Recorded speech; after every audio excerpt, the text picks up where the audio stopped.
So this is probably a longer time coming than I realized when I first started to put this together in my head. So I've had this guitar for probably about 3 months now, and it is without question the closest thing I've ever had to what I formerly considered to be like my dream guitar, but that story, that goes way back. So this kind of goes back all the way to like 2014. I had only been playing for a couple of months at this point, and I went over to my friend Gabe's house because he was going to teach me a few new Mayer licks. Like, I was so excited. So we're sitting there and we're half playing, half chatting, and he's like, I want to show you this new guitar I got. And I'm like, okay, whatever.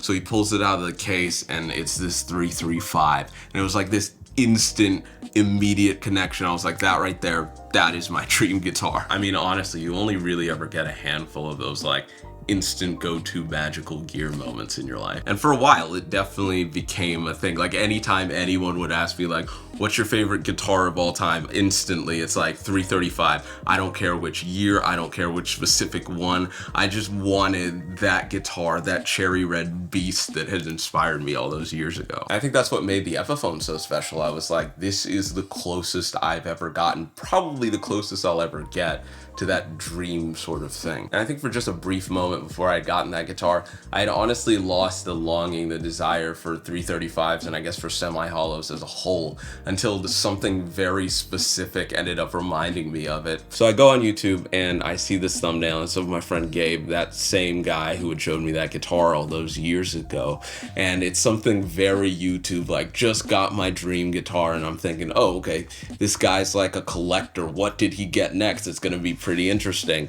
And I look at the picture on the thumbnail and it's a 335. So I'm thinking to myself, dang, bro must have traded up the old 335 for the new 335. I start looking through his timeline and I'm like, oh, the 335, it's been gone for a while. Come to find out, this dude traded his PRS Super Eagle, and I literally confirmed it like via text. I just said, you didn't. And he's like the John Mayer of John Mayer fans. That's like a $20,000 guitar. I was like, what could make this thing so special? What makes the most expensive Gibsons that special? Thought it was time to find out. What do we have here? Oh, shoot. Because this is not just any 335. No, it's a 1964 335. Just like Clapton. Like a legit 64. Yeah, just like Clapton, except the fact that this one had a Bigsby, so it has the snake bite. I threw on a pigtail stop tailpiece. Mm-hmm. But other than that, it's all original. It's been played, not abused for sure, but definitely played and taken care of. So what was the decision to get this thing? So realizing that if I wanted a golden era Gibson... But hold up, because I know what about 50% of you are thinking, because it's what I was thinking. What even is a golden era Gibson? And to give you the simplest definition possible, it's essentially a term that refers to all of the Gibsons that were made during a certain time period that a lot of Gibson fans consider to be like peak in terms of both like quality and innovation. And that can range depending on who you're talking to, but to give you a very, very wide range, we're probably talking about late 40s to maybe mid 60s. If I wanted a golden era Gibson between the years like mid 50 to about 1964, I would have to sell my PRS Super Eagle. I was always on the lookout for 335s. Les Pauls were out of the price range by far. Okay, so you don't have to tell us what this went for, but I am curious. A golden era Les Paul. What are we talking? A friend of mine just bought a 54 Les Paul, and it was mid-50s. Bro, I heard the same number that you did, like 50,000. I don't know. So why a Gibson?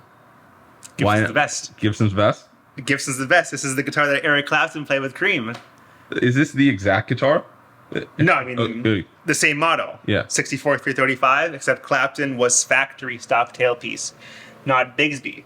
When you hear Kid Charlemagne, Larry Carlton, or Don't Take Me Alive, 335.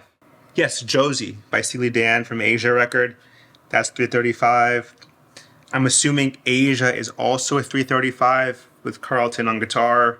Dude, can we plug it in? Yeah, let's do it. Deluxe Reverb, 1966. May 1966 to be exact.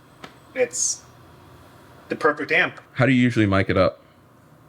I don't use the mic. Oxbox? I use the aux, which is kind of sacrilegious, but 335 deluxe reverb with the aux, and King of Tone for the overdrive. A big part of the 335 for me is Eric Clapton. When you hear Farewell Cream at the Albert Hall in 1968 or 69, he's playing this. When you hear Crossroads from that recording, it's this guitar with a Marshall amp.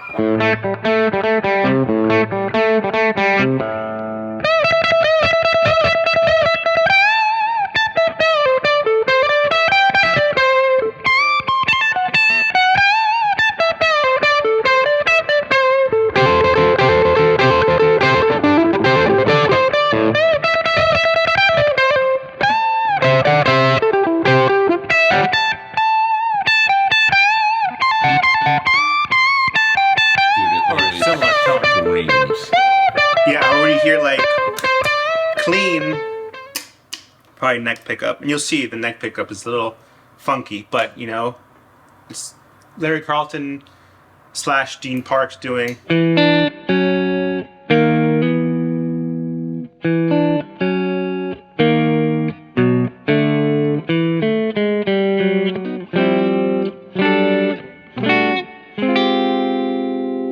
On Josie, or when you hear Larry Carlton do on Royal Scam.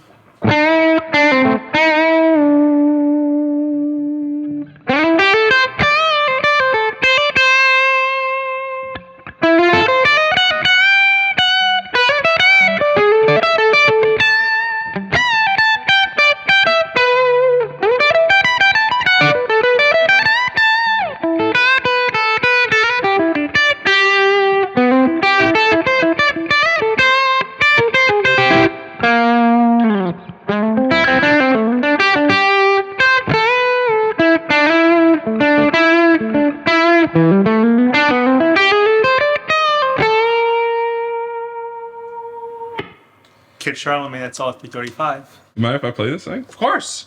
Oh my gosh.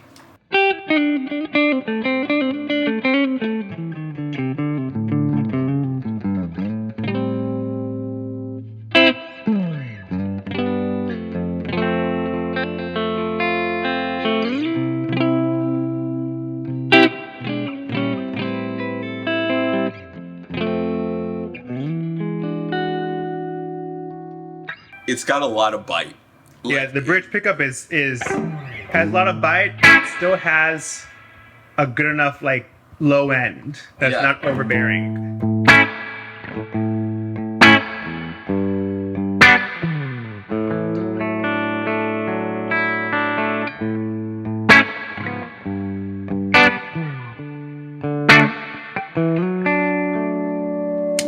And like, even just going back and forth.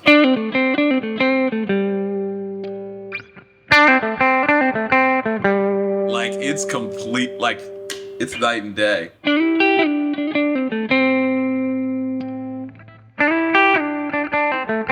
bridge pickup has the body. The neck pickup has the clarity, but not a lot of body, which I will fix.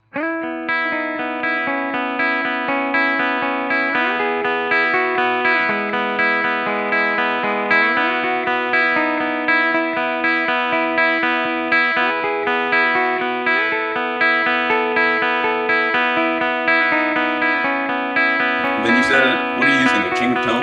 Yeah, I use the right side. Oh, the right side? Yeah. Yeah, is it transparent? No. I mean, I guess it would. Maybe. I don't know. Yeah. Yeah.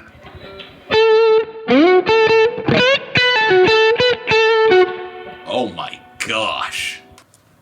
Which Les Paul is this? 2012 59 reissue by Tom Murphy. Okay. This is where the real tone is.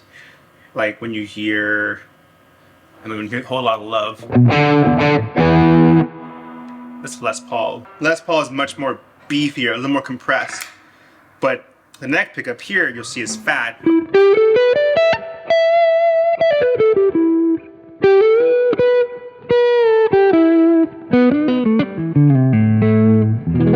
Can I try that real quick? Yeah.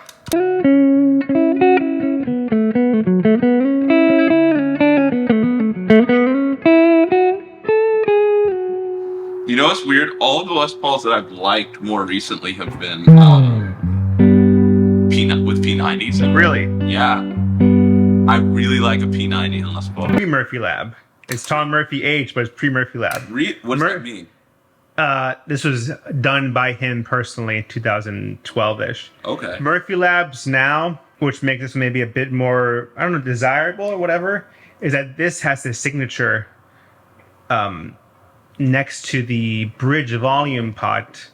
All Tom Murphy guitarists have a TM that's engraved in the aging.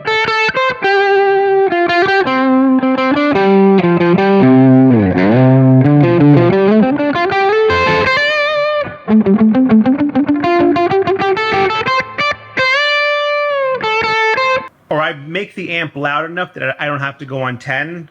So I'm usually on 7 or 8 on the volume control. You know what's weird to me that's kind of cool to think about with some of these guitars, and especially with, like, I guess the iconic guys. A lot of the iconic tones that we think of, because I figured out more recently that guys like Clapton, when they were doing the woman tone originally, we always think of it with Clapton with a Strat, but the original woman tone he was doing on Gibsons. Yeah, SG. In most scenarios, Les Paul, whatever I'm using, like, everything's just always dimed out. Yeah. And I forget, like, how cool, like, how versatile of an instrument, like, a Les Paul can be. Just going from here. Exactly. And then going to here.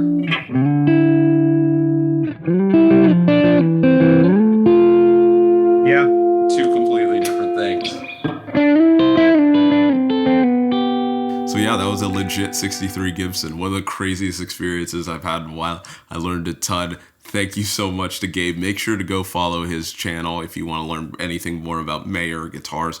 Great channel. But I do think I'm ready to dive a little bit deeper into the world of Gibsons again. I know I haven't owned a Les Paul in a long time, but I want to learn more and I want to do some more stuff on there. So let me know in the comments what you think my next step on my Gibson journey should be. Because I think we might have something special on the way. But let me know what you think it is. Like and subscribe if you had a good time.